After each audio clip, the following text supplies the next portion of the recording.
We're going to talk about the drawing center that's behind the pink curtain. Here's what it looks like when it's all neat and put away properly. We've got crayons. We also have glitter crayons. On the shelf next to those is chalk and pastel. When you use chalk, you just take a little bin of it out of the big shoebox or a little bowl of pastels to your table. You will need to have a messy sheet to work with chalk and pastel, and they're found right there. Remember, be prepared to clean up a little bit early if you're using messy materials. We have skin crayons in the drawing center. There is a box of protractors, which are great for measuring angles, and that box also has some compasses. If you're not sure how to use this, have fun playing with it. We've got ballpoint pens and white chalk. We also have twistables up here on the top shelf. Lower down, you'll find colored pencils, and next to those, you'll find the oil pastels. Those are fun and also messy, so a messy sheet is necessary for those.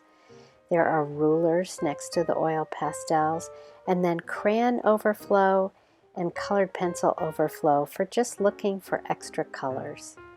On the bottom shelf, there are texture rubbing plates. Here are the rules for paper. 1 large sheet per class that might even last you more than one class, or 2 small pieces per class. You find the drawing paper over in the paper section.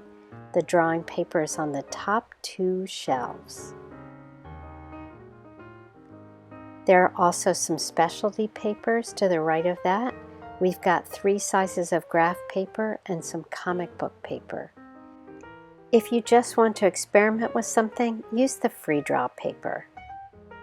And if you're playing around with ideas, where is that inspiration going to come from? Well, it could come from the drawing library. Just make sure that when you're looking through the library, it's easier to find things when you and other people leave the spines facing out. Or you could find something in the oops box and make it better. Sometimes you'll find parts of the drawing center closed, and I ask that you respect that by not going behind the curtain to get things that aren't available.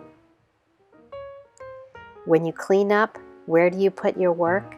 Make sure it goes into your folder so that you can find it next week. Put all the supplies back where they came from, and happy drawing!